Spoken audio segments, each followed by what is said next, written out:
The execution bell echoed across the frozen valley, each heavy toll rolling over the snow-covered mountains like a final warning. Hundreds had gathered beneath the gray winter sky to witness the death of the black wolf everyone believed deserved to die. Chains forged from silver roots cut deep into the creature's thick fur as he lay against the ancient judgment stone. His breathing was slow, but his amber eyes never left the horizon. He neither growled nor begged. He simply waited. The Alpha King stood before the crowd with the executioner's blade resting across his palms. No one questioned today's sentence. Mothers held their children close. Warriors whispered stories about the beast that had haunted the kingdom for years. Elders claimed his blood carried a curse older than memory itself. Then someone walked out of the crowd. Not a warrior, not a noble, only a young Omega wrapped in a worn gray cloak. She stepped between the blade and the wolf. She didn't beg. She didn't cry. She simply reached toward the monster everyone feared. Thousands stopped breathing. Instead of tearing her apart, the great black wolf slowly lowered his head until it rested beneath her trembling hand. Silence swept across the valley. In that single impossible moment, one question shattered everything the kingdom believed. Why would the most feared wolf in Frostfang trust the one person everyone had forgotten? Snow drifted through the air in slow, silent circles, as though even the wind hesitated to witness what was about to happen. The Judgment Stone had stood in the center of Frostfang Valley for centuries. Every dangerous rogue, traitor, and cursed beast met their end upon its frozen surface. Today its ancient cracks were stained with fresh crimson, where the silver chains had torn into the black wolf's legs. Ilara Ashwin stood perfectly still. Her heartbeat pounded, so loudly she could barely hear the whispers surrounding her. She's mad. The beast will rip her apart. Someone pull the Omega away. No one moved. Not because they believed she could survive, because everyone wanted to see what happened next. The wolf slowly lifted his massive head. His fur was dark enough to swallow the pale winter light, but beneath the tangled coat Ilara noticed countless scars, old wounds that had healed unevenly over many years. They looked less like the marks of battle, and more like someone had deliberately tortured him. The realization unsettled her. Monsters were hunted. They weren't usually tortured. His amber eyes met hers. There was no madness inside them, only exhaustion, and something far heavier. Loneliness. Ilara slowly knelt despite the icy stone biting through her clothes. "You're tired," she whispered. The wolf blinked. Not once had anyone spoken to him as though he were capable of understanding. The executioner tightened his grip on the silver axe. "My king," he called. "Order her removed." Alpha King Rowan Draven never answered immediately. His gray eyes remained fixed on the strange scene unfolding before him. Every report described this wolf as uncontrollably violent. Soldiers had died trying to transport him. Hunters claimed he attacked without warning. Yet now, the creature rested his head quietly beneath an Omega's hand like an exhausted guardian, finally allowed to sleep. Nothing about this matched the reports. Rowan stepped closer. The soldiers instinctively raised their spears. The wolf immediately lifted his head, muscles tightening, not to attack Rowan, to place himself between the king and Ilara. A low warning rumble rolled through his chest. The sound wasn't wild. It was protective. Rowan noticed it instantly. The beast wasn't guarding himself. He was guarding her. The crowd erupted into frightened shouting. "Kill it now! It's controlling her!" The curse has spread. Ilara refused to move. She gently laid another hand against the wolf's neck. "It's all right," she whispered. To everyone's astonishment, the rumbling stopped immediately. The wolf relaxed beneath her touch. Rowan had spent his entire life among wolves. He understood dominance, fear, submission, trust. This was something different. It wasn't obedience. It was choice. The king slowly lowered his sword. "What is your name?" he asked. The young woman looked up. "Ilara Ashwin. You understand this creature has been condemned for killing dozens. I understand that's what everyone believes." A murmur swept through the crowd. She had not challenged the king. She had challenged certainty itself. Rowan studied her expression carefully. She wasn't reckless. She wasn't trying to be brave. She simply looked confused, as though the wolf before her didn't resemble the monster everyone described. "What do you see?" Rowan finally asked. Ilara hesitated. I see pain. The valley became silent again. Not anger. Not hatred. Pain. No one had ever described the beast that way. One elderly hunter laughed bitterly. Pain, he spat. Tell that to the families he destroyed. Ilara slowly looked toward him. Did you see him kill them? The hunter froze. No. Another voice admitted quietly. We found the bodies afterward. Soon more uncomfortable whispers spread. No one present had actually witnessed the infamous attacks. Every story came from someone else's memory, someone else's account, someone else's certainty. Rowan felt an unfamiliar unease settle inside him. For years he had accepted those reports without question. Now doubt crept silently beneath that certainty. The execution could no longer continue, not while uncertainty stood before the entire kingdom.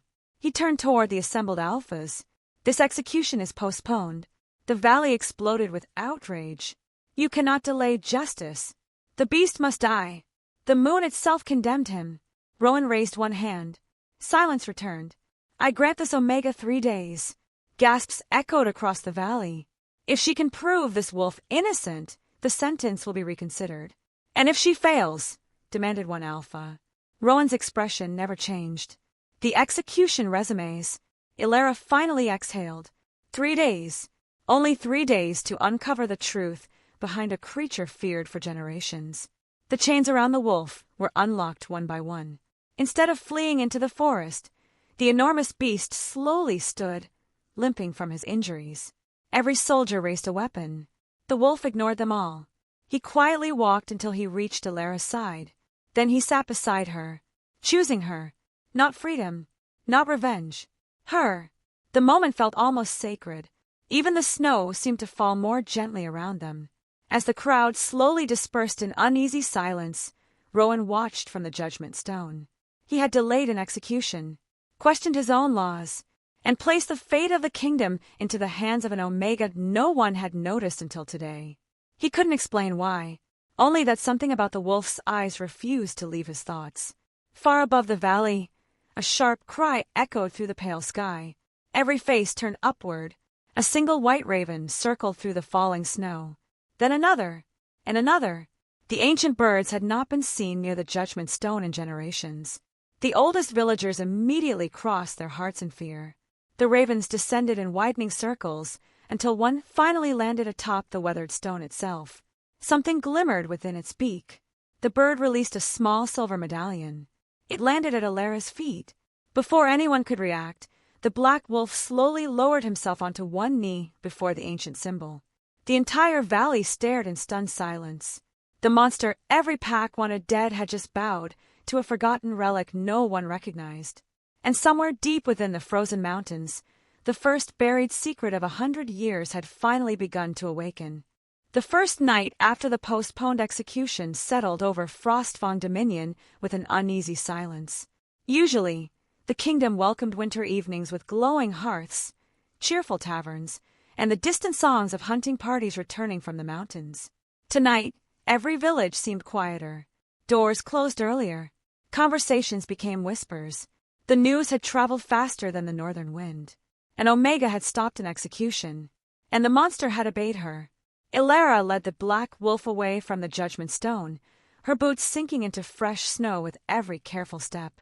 Behind them, nearly a dozen royal guards followed at a cautious distance, silver-tipped spears never lowering. The wolf never once looked back. His limp had become more noticeable now that the excitement of the valley had faded. Every few steps he favored his right foreleg, though he refused to slow down. You don't have to pretend you're stronger than you are, Ilara said softly. The wolf's ears twitched. He glanced toward her for only a moment before continuing. A faint smile touched her lips. So, you're stubborn? The great beast gave no answer, yet somehow she sensed he had understood every word. Rowan had ordered that the wolf be confined inside the abandoned northern sanctuary rather than the kingdom's prison. It had once been a healer's lodge before a great avalanche destroyed the surrounding village decades earlier. Thick stone walls still stood beneath snow-covered pines, and a clear spring flowed nearby even in the coldest winters. It will have to do, Rowan had said before returning to the capital.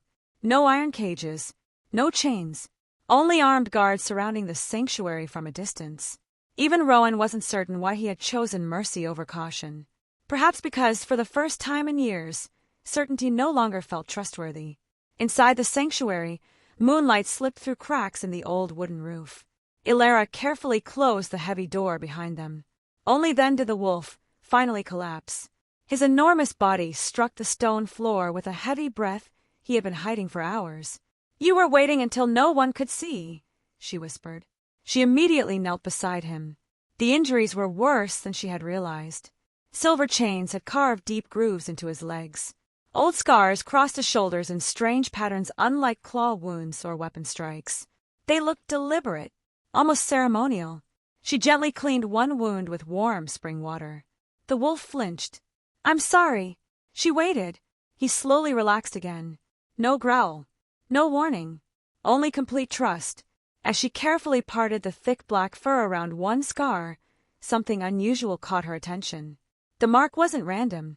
Several thin lines curved together into a perfect crescent surrounded by tiny engraved symbols burned permanently into the skin. Ilara frowned.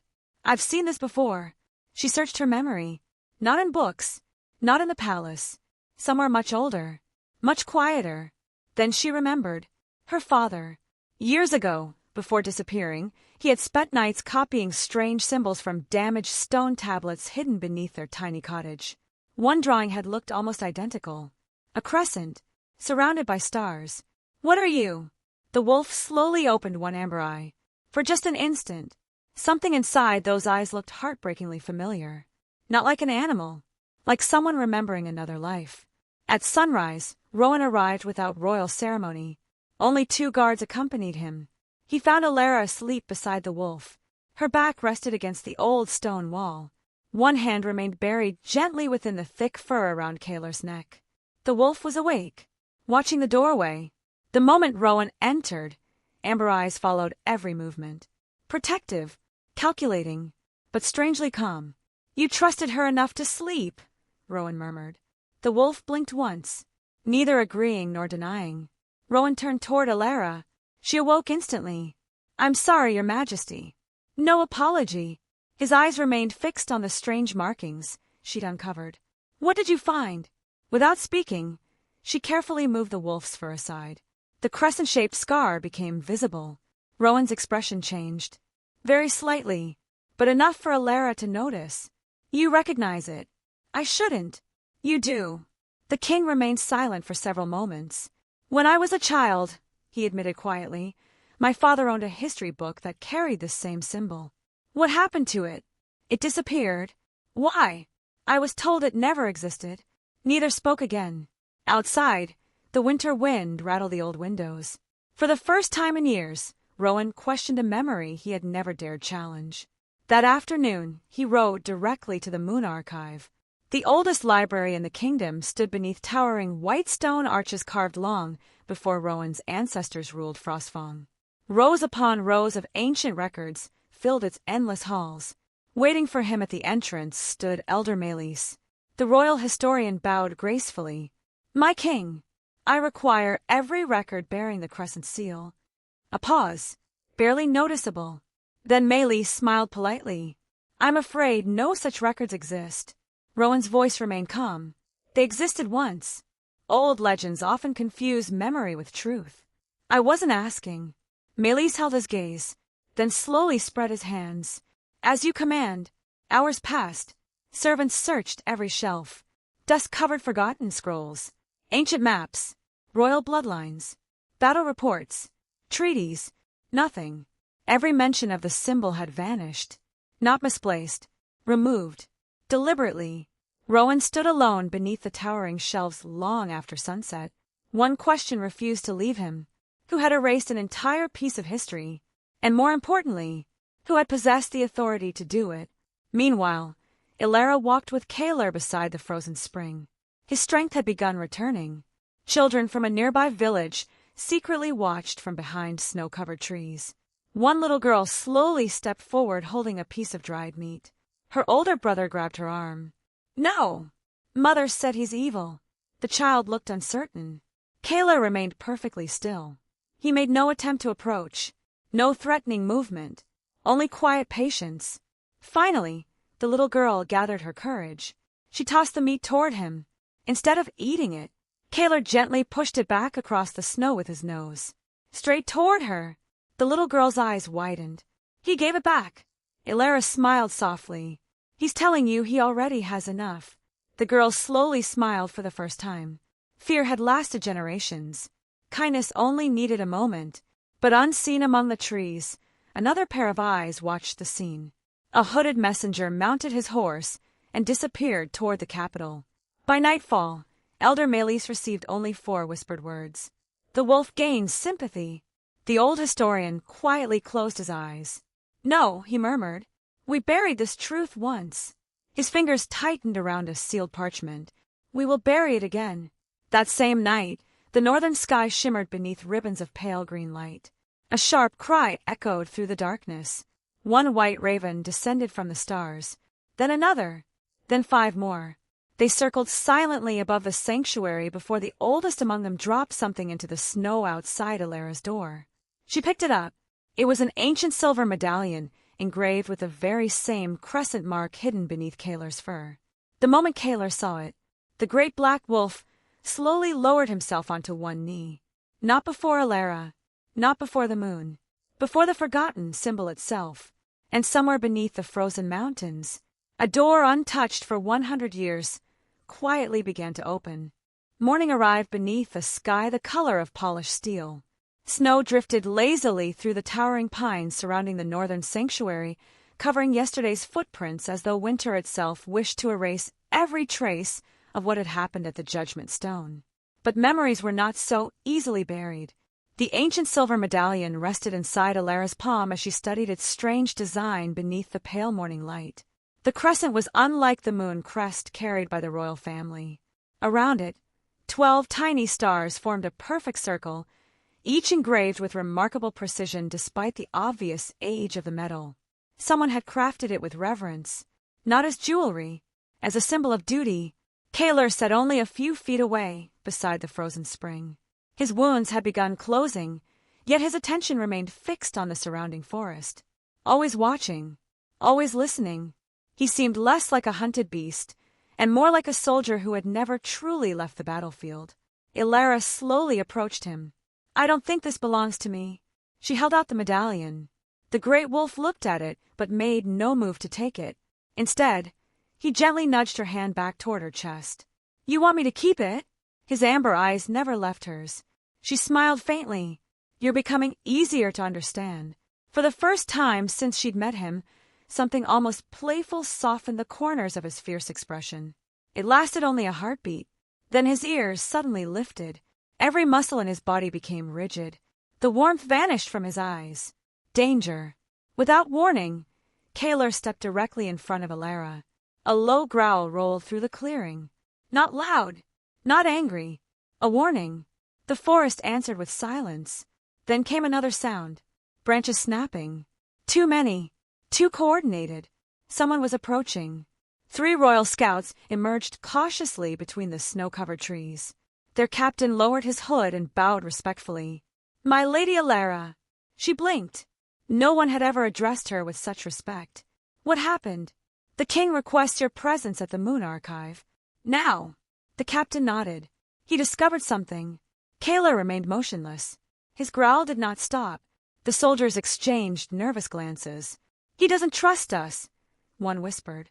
No, Elara replied quietly. He's trying to warn us. Before anyone could ask what she meant, an arrow exploded from the trees. It struck the captain squarely in the shoulder. Chaos erupted. More arrows rained from every direction. The royal guards raised shields, searching desperately for attackers hidden among the dense pines. Kaler moved first. He lunged forward with astonishing speed despite his injuries. Not toward the enemy, toward Elara. His massive body slammed into her just as another arrow buried itself in the tree where her head had been moments earlier. They tumbled into the snow together. The wolf rose instantly, placing himself over her. His roar echoed through the mountains. Not the roar of a beast, the command of a guardian. From deep within the forest, other wolves answered. 1, then 2, then dozens. Long, haunting howls rolled across the frozen valley. The hidden attackers hesitated, then fled. Within moments the forest became silent again. Only abandoned arrows remained scattered across the snow. The captain stared at Kaler with disbelief. He saved us. Ilara looked toward the Black Wolf. He wasn't celebrating. He wasn't even looking at the defeated attackers. He was watching the Treeline, still expecting another assault. Whoever had sent those archers, they hadn't been hunting Kaler. They had been hunting the truth. By afternoon, Rowan waited inside the Moon Archive. Ancient candles flickered against towering shelves lined with centuries of history, or what remained of it. Several damaged scrolls lay open across a long oak table. Most appeared ordinary, until Rowan carefully unfolded a brittle fragment hidden inside one cracked volume. There! Ilara stepped closer. The faded parchment showed a drawing nearly identical to the symbol upon the medallion. Beneath it, only a handful of words remained readable. Guardians of the First Moon. Everything below had been torn away. That's impossible, whispered Ilara. It shouldn't exist, Rowan admitted. The official histories claim no such order ever served the kingdom. Kaler quietly approached the table, his eyes fixed upon the damaged page. Then something unexpected happened. He slowly lowered his nose against one corner of the parchment. A tiny folded piece hidden inside the damaged binding slipped free. Neither Rowan nor Ilara had noticed it. Rowan carefully unfolded the hidden paper. Unlike the official records, this one had escaped destruction. Its faded ink revealed a list of names. 12 warriors. One title, Guardians of the Crescent Moon. At the very top, one name remained perfectly preserved. Kaler. Silence filled the archive. Rowan read it again. Then again. The condemned wolf, standing beside them, had once been honored among the kingdom's greatest protectors. Not its greatest criminal. Someone had deliberately transformed a hero into a monster. But why? Footsteps echoed through the library. Elder Melis entered carrying several freshly bound records. His calm smile never faltered. My king. Rowan slowly folded the hidden document. You told me these records never existed. They do not. Rowan held up the parchment. Then explain this. For the briefest instant, fear crossed the old historian's face. Gone almost immediately. An impressive forgery. You recognized it without reading it.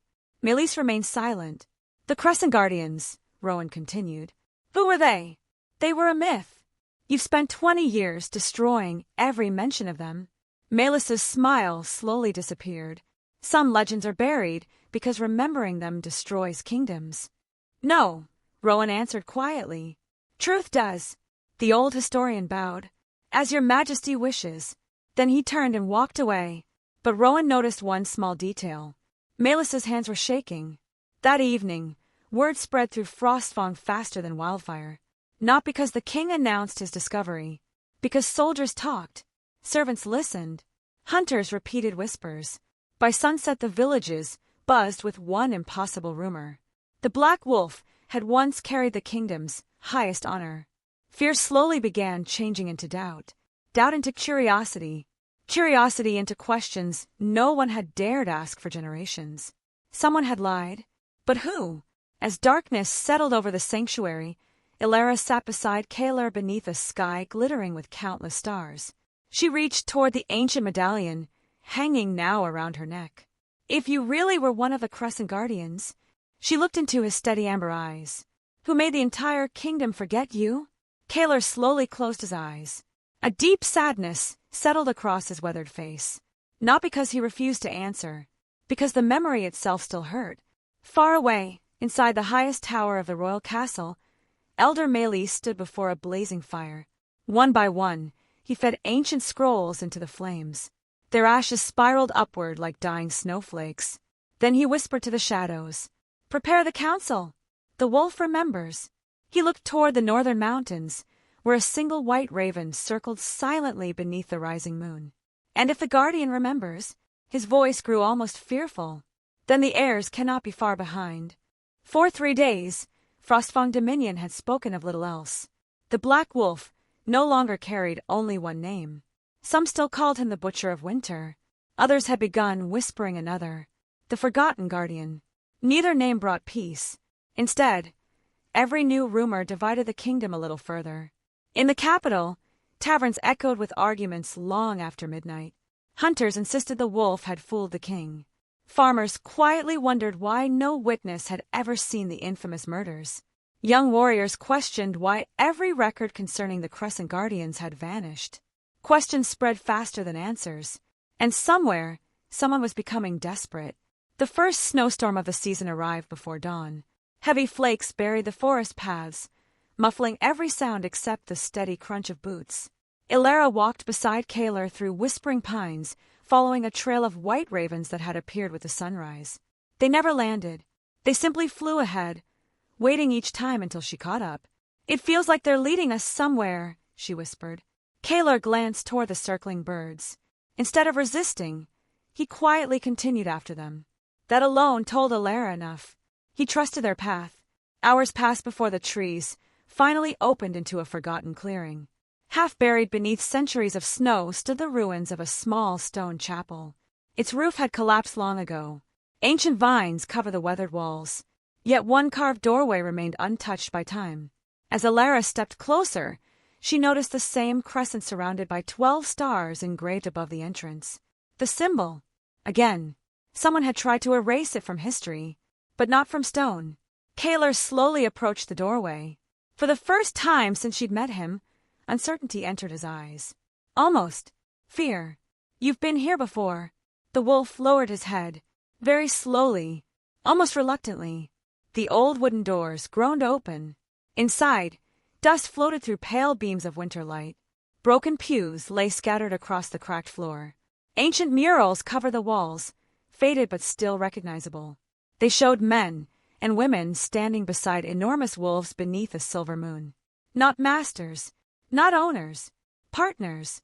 Ilara walked deeper into the chapel. Then she stopped.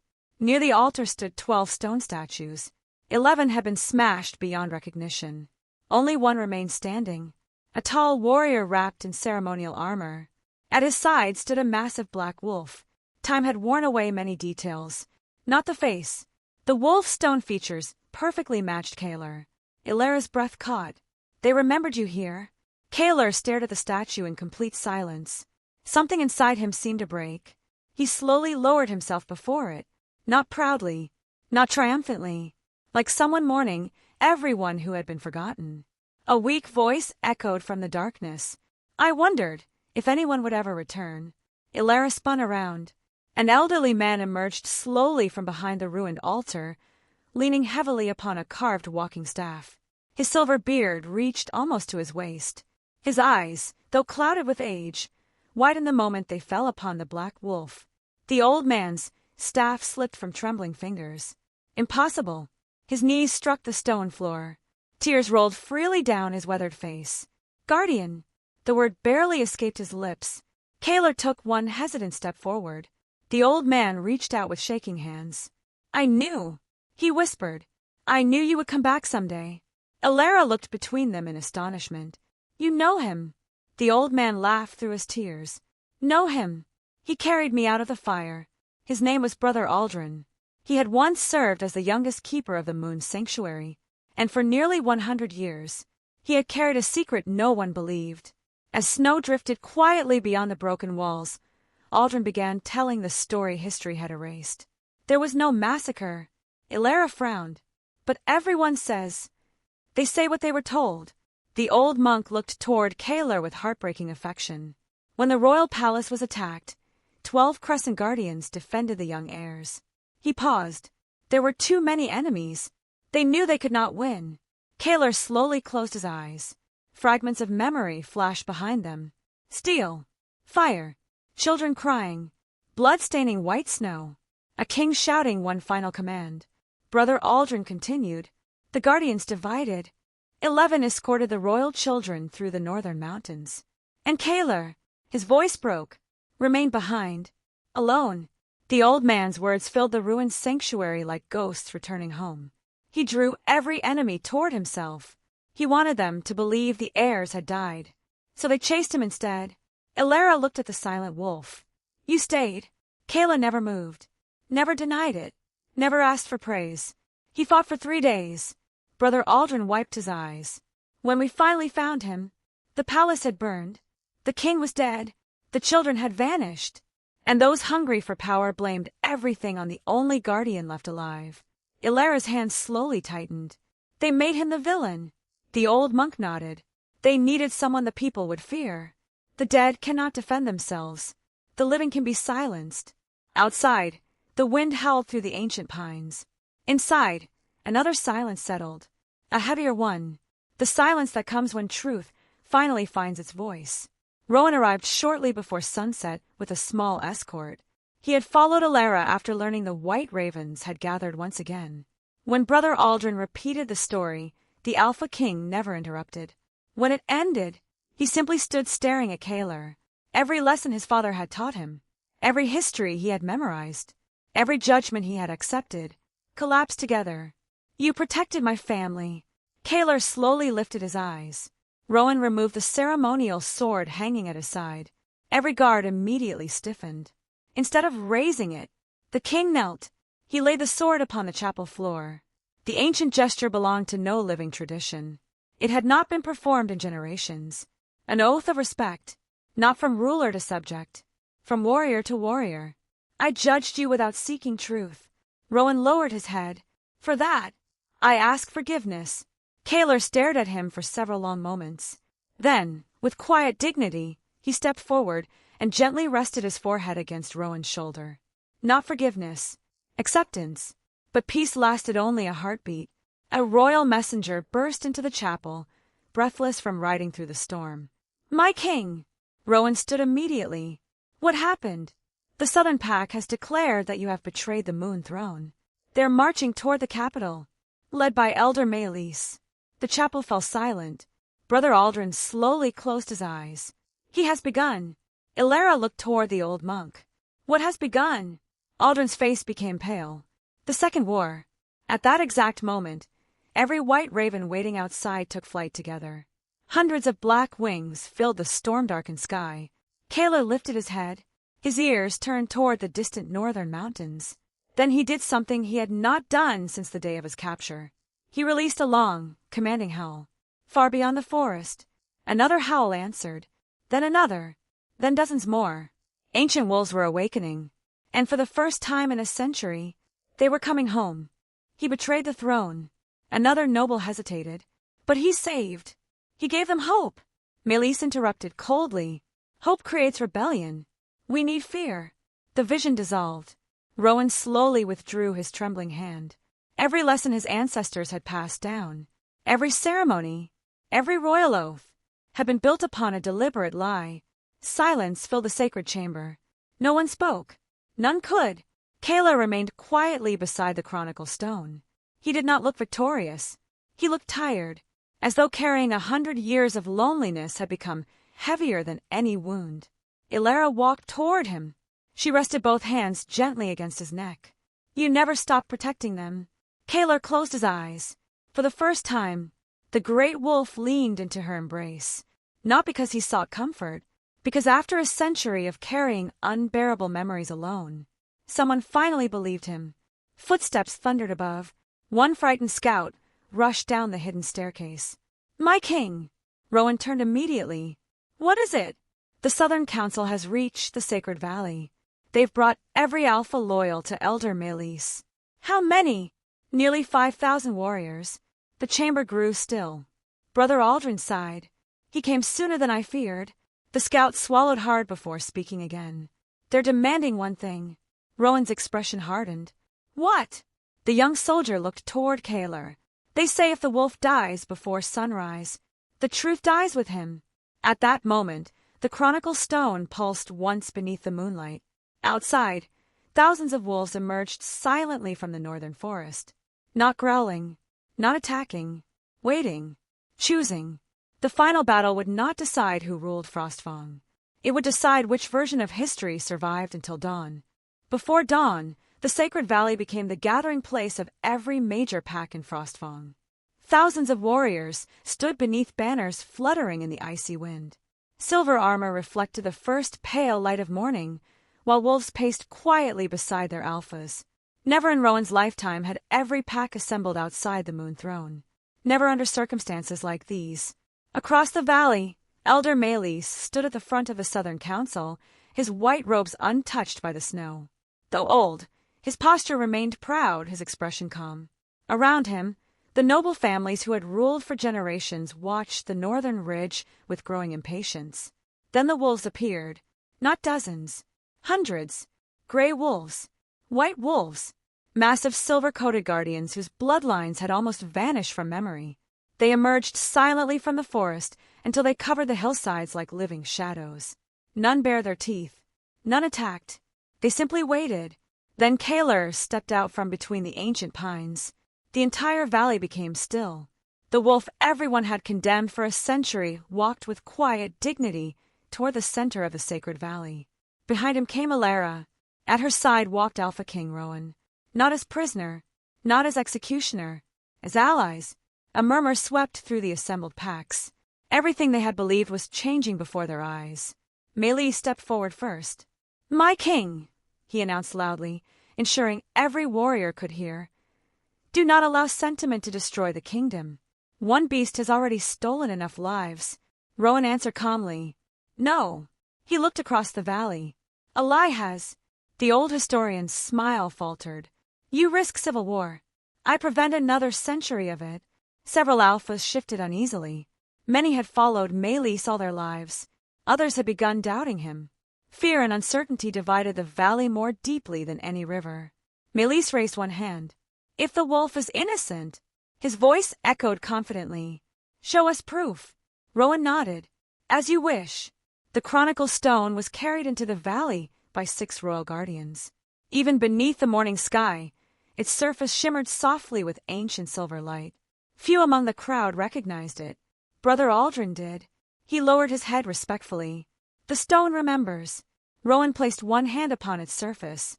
"I ask only one thing. Watch." The silver markings awakened. Moonlight flowed across the polished stone. Then the air itself seemed to shimmer. Images appeared above the valley.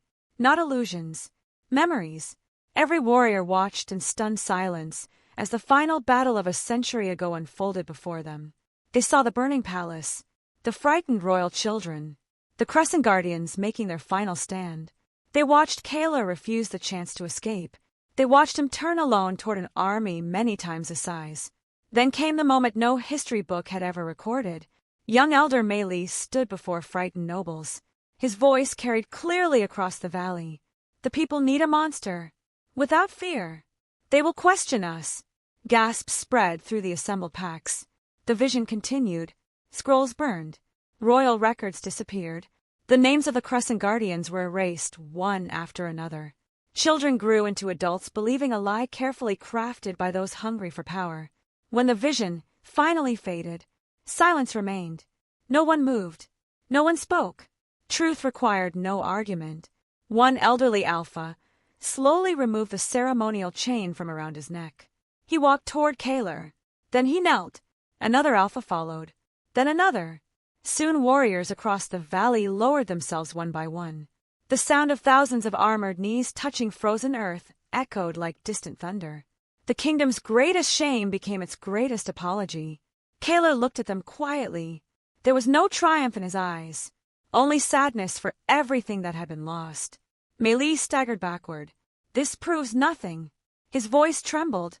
"It can be manipulated." Brother Aldrin stepped forward. "So can history." The old monk held up an ancient scroll rescued from the hidden sanctuary. Its seals matched those carved into the chronicle stone. Its names matched the memories they had just witnessed. Several royal scholars examined it carefully. Each reached the same conclusion. "It is authentic." Melis closed his eyes. For the first time, he had no answer, only truth. Rowan drew his sword. The valley tensed. He walked slowly toward Elder Melis. The old historian lowered his head. "I did what I believed was necessary." "You built peace upon fear," Rowan replied. "No, you built obedience." The king planted his sword into the frozen earth. "I will not answer one lie with another." He turned toward the gathered packs. "Elder Melis is stripped of every royal title.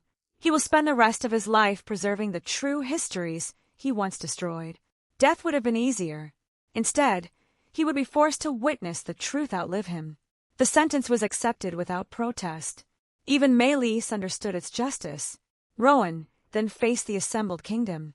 Today, the Frostfang dominion begins again. He removed the royal seal from his cloak.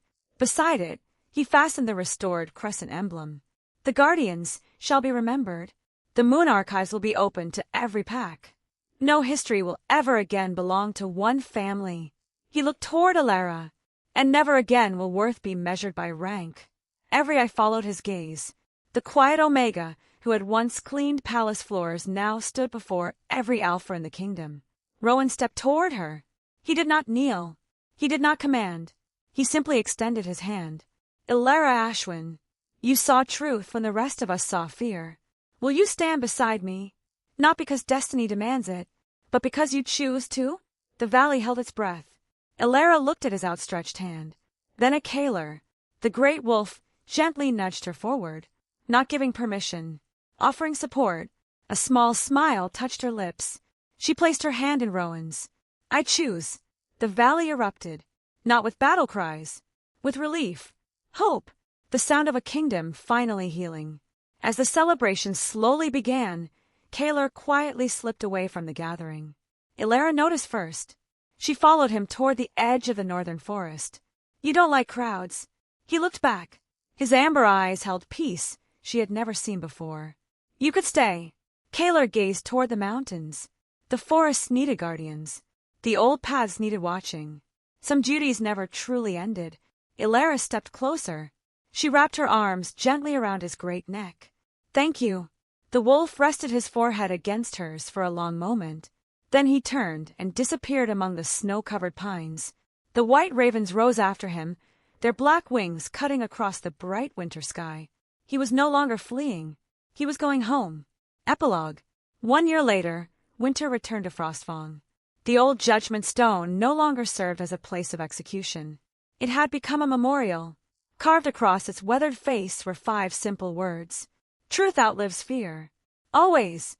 Children from every pack gathered there each snowfall to hear the true story of the Crescent Guardians. No names were forbidden anymore. No history was hidden. The Moon Archives welcomed scholars, healers, warriors, and Omegas alike. Stories once burned now filled shelves that would never again be locked. Rowan ruled with wisdom instead of fear. Alara became the first guardian of the Moon Archives, ensuring that every generation would inherit truth instead of convenient lies. And whenever the first snow of winter touched the valley, a familiar black wolf appeared quietly at the forest's edge. He never entered the villages. He never sought praise. He simply watched from the pines as children laughed freely beside wolves without chains. Alara would always find him there. She would carry a lantern into the silent woods, and without a word, Kaler would step from the shadows with a new generation of young wolves following at his heels. Together they would stand beneath the moon in peaceful silence, knowing that the kingdom had finally become worthy of the sacrifice made a century before. High above them, white ravens circled the northern mountains, disappearing beyond the horizon as if carrying new stories toward lands still unseen. The Frostfang dominion had been transformed forever, not by the strength of a king, nor the fury of a warrior, but by the courage of one overlooked Omega who chose compassion when everyone else chose fear.